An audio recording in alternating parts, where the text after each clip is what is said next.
Okay, so let's continue. So when it comes to asteroids, there are some benefits to it. The first one, of course, is the example of having our own moon. So they said, or scientists claim that before this asteroid hit our planet, our planet is actually rotating at a very fast speed. So one day, because of the speed of the rotation, one day during that time is equivalent only to 6 hours. 6 or 8 hours lang, tapos na yung isang buong araw. Because our planet is rotating really fast. The reason why it slowed down is because one asteroid collided with our planet. So the impact of the collision forced our planet to slow down its rotation, forming yung 24 hours in one day.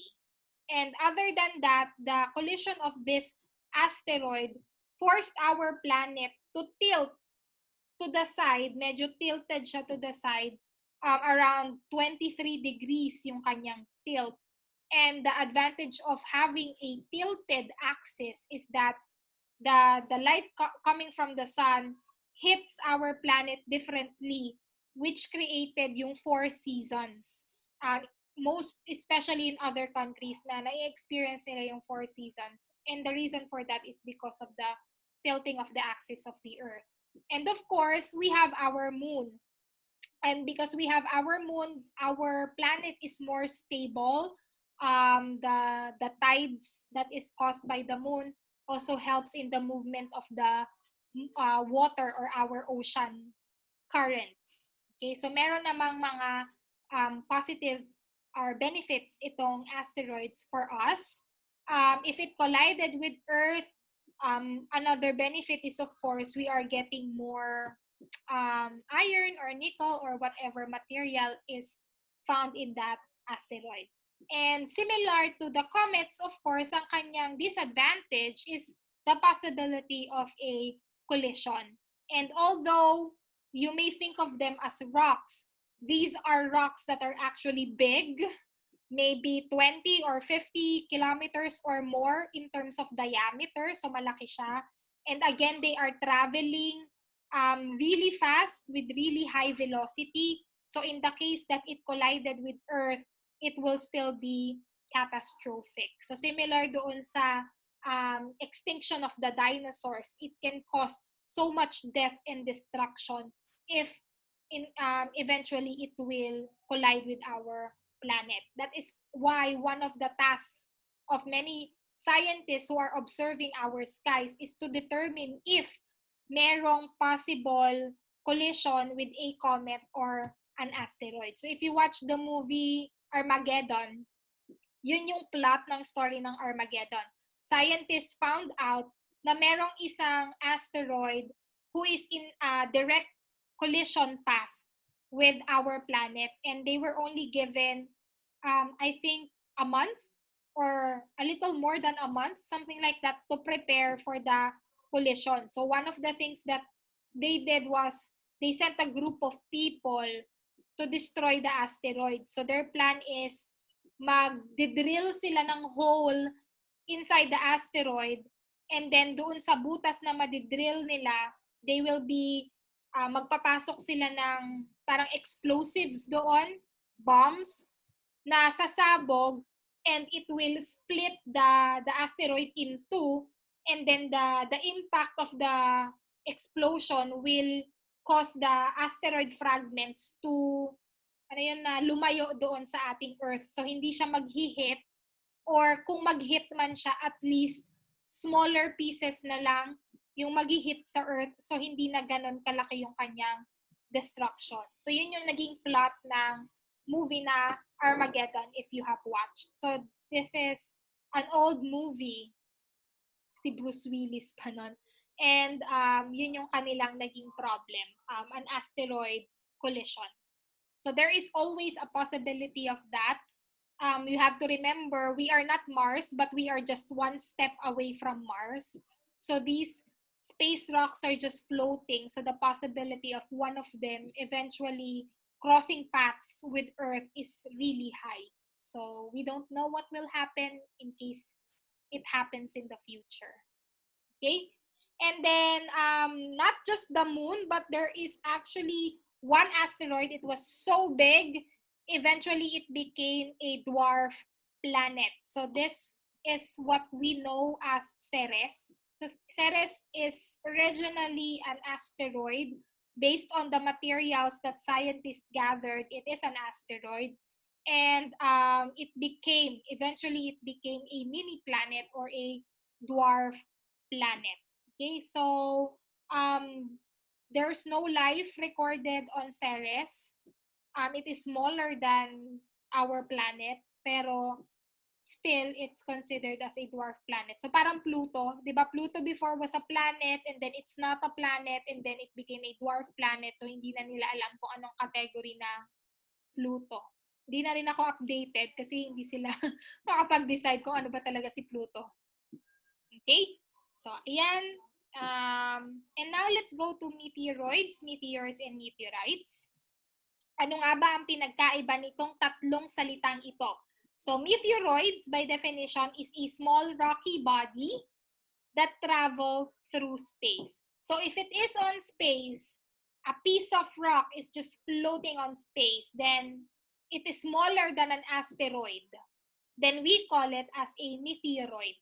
Okay? So, meteoroid kasi usually, ito yung mga fragments. For example, yung comet, when it is near the sun, di ba sabi natin, may rocks, may ice, tsaka may dust ang comets.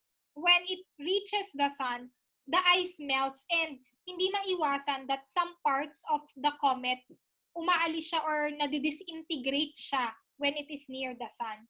And some of the disintegrated fragments are actually made up of rocks. So some of them eventually become meteoroids. Okay? Yung mga meteor shower na nakikita ninyo, alam niyo ang meteor shower, right?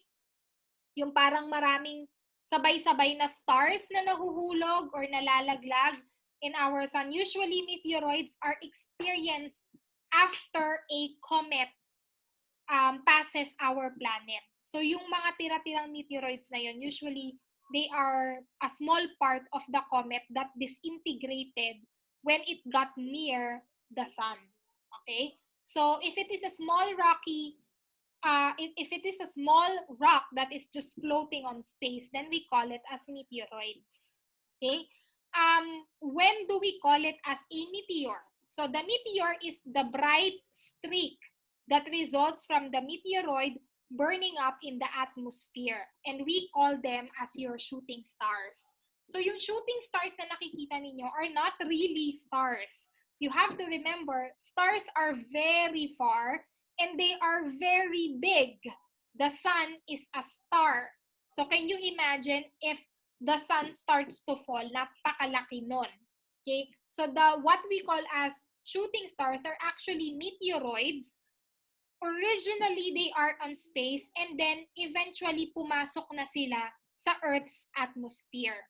Why does it enter the Earth's atmosphere? Because of the gravitational pull of the Earth. They are small, so kayang-kaya silang hatakin ng gravity ng Earth. And you have to remember that Earth is the only planet that has an atmosphere. And this atmosphere, including yung ozone layer natin, is made up of different gases.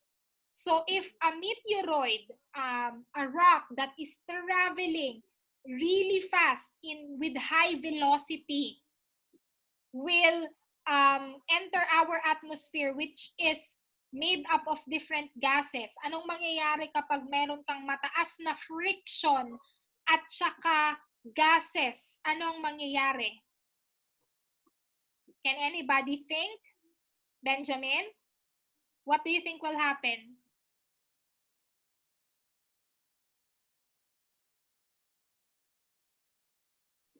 How about Mavin? Or Kyla? Or Ira? What do you think will happen to the rock that is traveling at a really high speed na nagkakaroon ng friction? So may heat na, tapos it will enter our atmosphere, which is made up of gases. What do you think will happen, Mavin? It will burn up and then apparently it will disappear. Okay, so it will burn up. may friction ka, may gases. So it will burn up. So yun yung nakikita natin na shooting star. These are actually just burning meteoroids that entered our atmosphere. So depending on how big the meteoroid is, if it is big enough at hindi enough yung burning, then eventually it will still land on Earth. Pero mas maliit na siya. Pero kung maliit lang yung meteoroid at kaya na siyang ubusin ng fire or nung heat coming from the gases and the friction, then wala nang maglaland on Earth. But that is what we call a shooting star. So yung bright light na nakikita natin is what we call as a meteor, and it is caused by the burning of the meteoroids. So yung friction and gases causes the burning. And then a meteorite is a meteoroid that landed on Earth. So it reaches the Earth's surface without burning up. So sabi ko nga sa inyo, it depends on the meteoroids. Some meteoroids are big enough na kahit mag-burn siya in the atmosphere, hindi enough yung heat to completely disintegrate the meteoroids. Some of them will still land on the surface of the Earth. And that is what we call as a meteorite. So yung nakukuha ng mga scientists, which is already on the surface of the Earth, nasa lupa na, it's either an asteroid or it is a meteorite. Okay? So, ayan yung difference natin na meteoroids are space rocks. Once it enters the atmosphere and it starts burning up, then that is a meteor. And then the leftover from the burning up is what we call as your meteorite. Okay, do we have any questions about meteoroids, meteors, and meteorites? Can I get a thumbs up sign kung clear?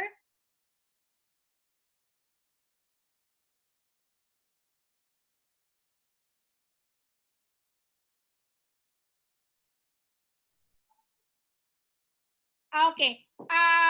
Saturn's belt is not made up of meteoroids or asteroids. It's actually made up of ice. So, it's not related, Mavin, doon sa asteroid or meteoroid sa Saturn. Yung rings niya, it's actually made up of ice. And right now, wala pa silang theory on how the rings were actually formed. Ano yun, Kuya Mavin? Can you clarify your question? So, comet yung ano niya or just ice lang? Ice Pure lang. ice lang?